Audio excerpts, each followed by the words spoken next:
Mesdames et messieurs, bonjour et bienvenue dans cette nouvelle édition de votre journal de 15h dont tels sont les principaux faits. Le Premier ministre somalien a été reçu ce matin par le chef de l'État Ismaïl Omar Guelleh. Et en Irak, le Parlement ordonne un nouveau décompte des voix lors des élections législatives. C'était les sommaires, bienvenue à tous. Le président de la République, Ismaïl Omar Guelleh, a reçu ce matin au palais présidentiel le Premier ministre somalien Hassan Ali Khairé. Ahmed Ahmed est avec nous sur ce plateau pour nous en dire plus sur cette réception du chef de l'État de l'hôte donc somalien, le Premier ministre Hassan Ali Khairé. Bonjour Ali, bonjour à tous. Donc effectivement, Ali, le Premier ministre somalien est arrivé hier après-midi dans la capitale à la tête d'une importante délégation ministérielle comprenant notamment le ministre des Affaires étrangères Ahmed Issa Awad, le ministre de la Télécommunication des Postes Abdi Ashur Hassan et le ministre de la Défense Ali Haga et plusieurs parlementaires somaliens. Les relations d'amitié et la coopération entre les deux pays et les deux peuples, les moyens de les consolider davantage, le partenariat dans tous les secteurs ont été au centre des discussions. L'appui constant, Ali, que notre pays apporte à l'instauration d'une paix durable, à la sécurisation de ce pays fier et frère bien sûr, mais aussi la lutte contre les mouvances extrémistes ont également été abordés au cours de cette audience.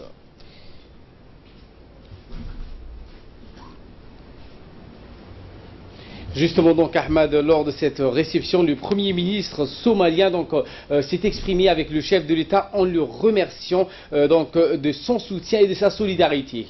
En effet, Ali, le Premier ministre somalien Hassan Ali Khairé a rappelé combien la Somalie est redevable au peuple djiboutien qui souhaite voir la renaissance des institutions somaliennes et leur renforcement. Et dans une déclaration faite à la presse à l'issue de son entretien avec le président Guelleh, le Premier ministre somalien a fait le tour sur la raison de sa visite et les sujets essentiels abordés avec le chef de l'État. Il a indiqué par ailleurs, je cite, cette visite intervient dans le cadre du renforcement des relations de coopération qui existent entre les deux pays, surtout en matière de sécurité, mais aussi les moyens pour aider la Somalie à se reconstruire et à reconquérir sa place. Nous avons également abordé la situation actuelle de la Somalie, mais aussi celle de la sous-région. Le Premier ministre somalien Hassan Ali Khairé a indiqué avoir également mis à profit cette rencontre pour dire au chef de l'État djiboutien combien le peuple somalien sera toujours reconnaissant à son égard et les sacrifices des contingents djiboutiens qui participent à la mission de la mission pour le retour de la paix en Somalie. Le gouvernement somalien apporte de son côté le soutien aux dirigeants djiboutiens et ce gouvernement somalien est prêt à travailler avec les autorités djiboutiennes pour consolider davantage la coopération entre les deux pays. Et enfin, Ali, le Premier ministre somalien, a remercié le chef de l'État djiboutien pour son soutien et l'accueil chaleureux qui lui a été réservé à lui et à sa délégation. Et de son côté, le Premier ministre djiboutien Abdel Kamel Mohamed, qui a pris part à cet entretien aux côtés du chef de l'État, a fait le point sur les contenus des discussions. Nous l'écoutons. Le Premier ministre somalien est arrivé à notre invitation à Djibouti et il nous a expliqué le nouveau visage de la Somalie. Ce n'est pas le visage que toute personne a de ce pays. La Somalie a évolué. La Somalie n'est pas uniquement un pays qui lutte contre le terrorisme. La Somalie a nettement évolué. C'est ce qu'il nous a expliqué aujourd'hui. C'est d'abord le combat pour l'économie, la stabilité, la construction. Ils sont passés dans la phase de construction. Ce n'est plus ils ne sont pas dans la phase de la lutte contre le terrorisme, même si la lutte contre le terrorisme a toujours sa place. Mais ils sont passés au-delà. Ils sont passés dans la phase de développement de leur pays. Et nous sommes à leur côté. Ce sera bénéfice pour le peuple somalien, bien sûr, mais aussi pour le peuple djiboutien. Le développement de la Somalie c'est un grand pays. C'est pas comme Djibouti. La Somalie, c'est un pays qui a plus de 35 000 de côtes. Il y a la mer. C'est un mer très poissonneux, ça il faut le savoir. Ils ont 2 fleuves permanents dans leur pays. Vous avez la mer, vous avez l'eau, vous avez les montagnes, vous avez le climat. Qu'est-ce qui reste? C'est un pays riche, potentiellement riche. C'est ça qu'il faut savoir. Et donc maintenant, ils sont passés dans cette phase de développement. Merci Ahmed Hamad donc pour ces éclairages. Le chef de l'État Ismaïl Marguerite donc a récemment donné une interview à la chaîne BBC en langue somalie. Le numéro djiboutien est longuement revenu sur la situation en Somalie et la place de Djibouti dans la reconstruction de ce pays frère. Voici l'interview du chef de l'État, le président de la République, pardon, avec un commentaire de Mohamed Issa.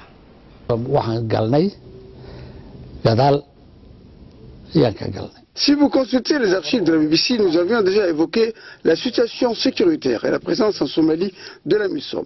Nous avions affirmé haut et fort à l'époque qu'aucune présence militaire étrangère venant de l'extérieur ne serait d'aucune utilité pour la Somalie. Cependant, du côté des dirigeants somaliens, on a préféré qu'AMISOM prolonge quelque peu encore son assistance sécuritaire dans le pays. De l'autre côté, l'armée somalienne ressentait une profonde frustration. Il est avant tout primordial à nos yeux que toute aide ou soutien financier et logistique accordé ou déboursé par les bailleurs de fonds habilités doit automatiquement et avant tout être octroyé à l'armée somalienne pour que cette armée atteigne peu à peu un niveau d'efficacité et d'autosuffisance adéquat et que les forces étrangères, je dis bien les forces étrangères puissent se retirer par étapes. Et qu'enfin, les vrais patriotes et citoyens du pays doivent se battre pour défendre la patrie au lieu de s'adonner à des conflits fratricides sans issue. Cela serait une bonne chose que les Somaliens défendent eux-mêmes leur propre terre. D'autre part, aux bailleurs de fonds de tous bords qui sont indécis et menacent régulièrement de couper les fonds accordés à la Somalie, je leur dirais tout simplement: faites ce que bon vous semble, mais sachez qu'il ne reste qu'une très courte durée, vu que l'armée somalienne est bien organisée et complètement aguerrie. Celle-ci maîtrise bien son milieu et connaît parfaitement son espace d'intervention, ainsi que la mission qui lui est confiée. L'armée somalienne est en train de suivre des exercices de manœuvres intensifs et hautement accélérés. Il manquerait uniquement à cette armée soit de restaurer des camps déjà existants, soit de restaurer les camps déjà existants, ou d'en construire de nouveaux, soit de reprendre sous peu le camp actuellement occupé par les soldats de la MISOM. Il suffirait pour cela seulement de trouver les fonds nécessaires. Ainsi, nous pouvons au fur et à mesure nous passer de l'assistance militaire de la MISOM. Il faudrait seulement un peu de temps et de la patience. Moi, j'apprécie les optimistes comme moi qui voient toujours le bon côté des choses. Je crois que désormais et dorénavant, la Somalie ne peut plus être targuée d'une contrée maladive ou mal portante. Cela relève du passé. La Somalie est bel et bien debout et se porte bien. C'est aux Somaliens de gérer ses propres affaires et de se suffire à eux-mêmes. Il demeure par-ci, par-là quelques petits conflits internes que j'espère se régleront le plus vite et le plus tôt possible. Mais s'agissant de l'état d'esprit au niveau gouvernemental, tout va très très bien. Le gouvernement en place est bien lancé. On sent même qu'il y a un début de communion et de bonne entente entre l'État et les citoyens qu'il gouverne. Les mauvaises langues qui prédisaient en temps ou parlaient d'un État non consistant et crédible, voire instable, seront déçus. Car même les concerts des nations, le reste du monde, se dit optimiste quant à l'avenir de la Somalie et il s'intéresse de plus en plus à ce pays. La désespérance à son égard n'est plus de mise, c'est du mauvais passé. Cette réunion de travail qui s'est tenue ce matin à la primature entre les membres de la délégation somalienne conduite par le Premier ministre somalien Hassan Ali Khairé et les autorités djiboutiennes. La rencontre a été ouverte par le Premier ministre djiboutien Abdelkader Kamil Mohamed en présence de nombreux membres du gouvernement, en l'occurrence le ministre des Affaires étrangères, de la coopération internationale, l'ambassadeur de Djibouti accrédité en Somalie, le secrétaire général à la primature.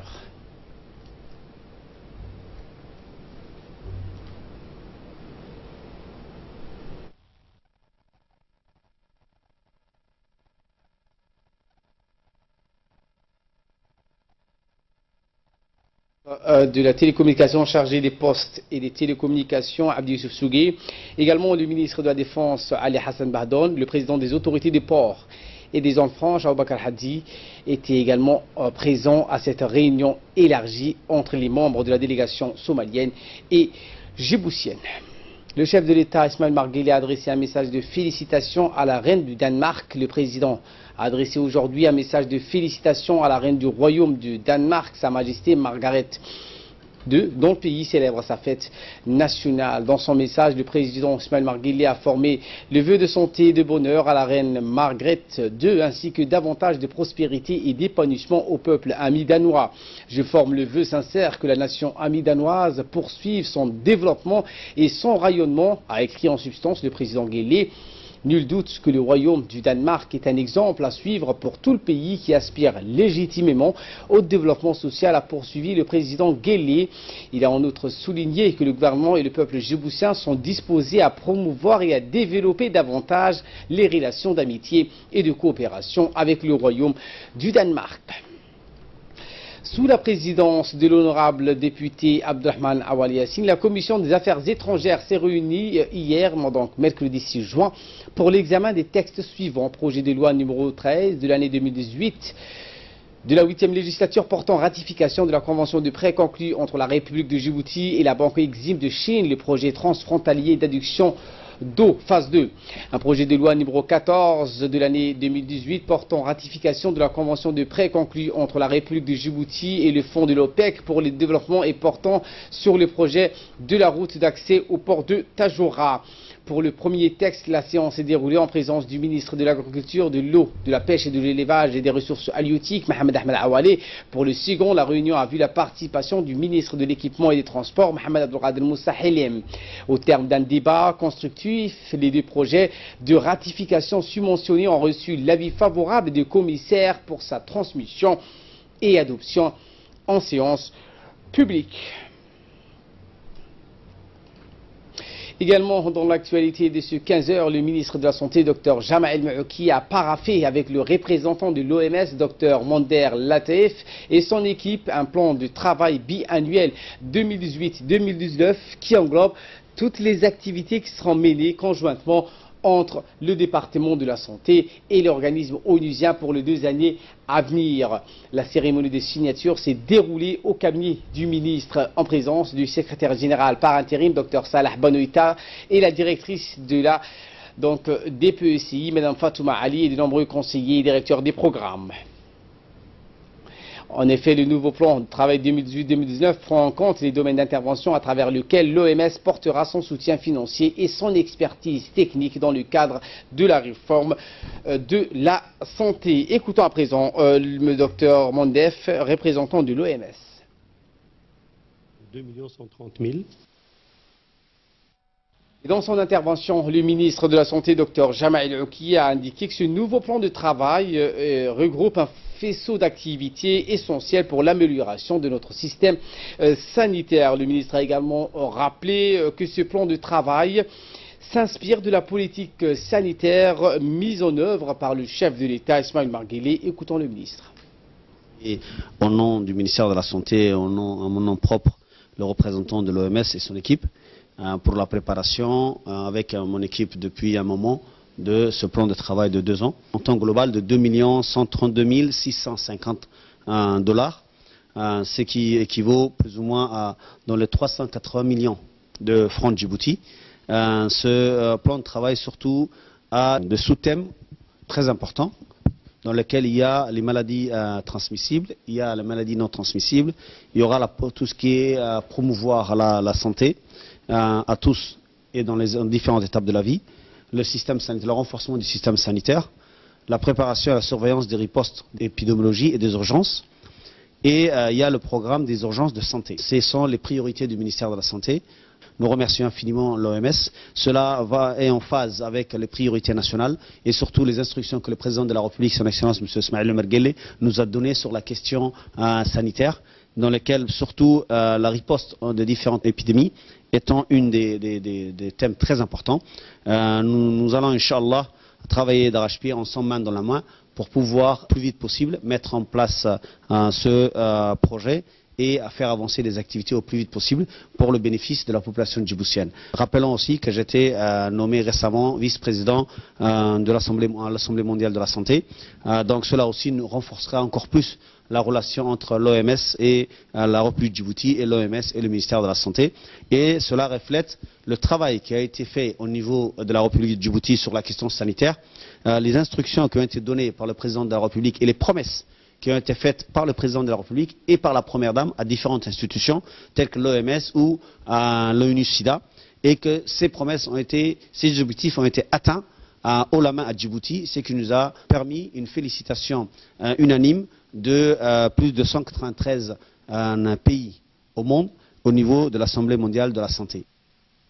Le ministre des Affaires musulmanes, de la Culture et des Biens Waqf, Moumen Hassan Barré, se trouve à Paris, où il a pris part aux travaux de l'Assemblée générale de l'UNESCO relative à la sauvegarde du patrimoine culturel et immatériel. L'ambassadeur en poste en France et accrédité auprès de l'UNESCO, Ayed Moussaad Yahya, accompagne le ministre. Dans ce déplacement, le ministre de la Culture s'est rendu en France à la tête d'une forte délégation comprenant de Ali Hassan, directeur de la Culture, Idriss Moussa, conseiller technique du ministre, et d'autres personnalités. Lors de cette assemblée générale, le ministre a prononcé un discours important axé sur sa participation active à la République de Djibouti aux actions nobles de l'UNESCO.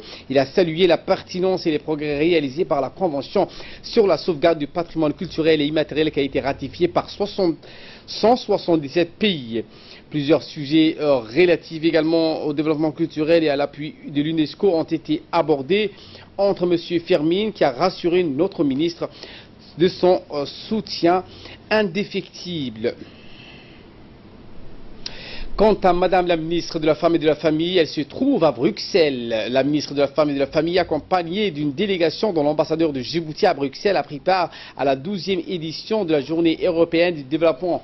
Chaque année, la Commission européenne organise ces journées européennes du développement durant 2 jours. Ces rencontres sont devenues une référence grâce à sa qualité et donc au débat de haut niveau qui favorise les partenariats et l'innovation. Cette année, le thème de ces journées mises à l'honneur est la femme et les filles à la pointe du développement durable, protéger, autonomiser et investir. À travers ce thème, l'UE vise à aligner ses engagements avec ses programmes de soutien. La lutte contre les inégalités entre les hommes et femmes ont été également abordées.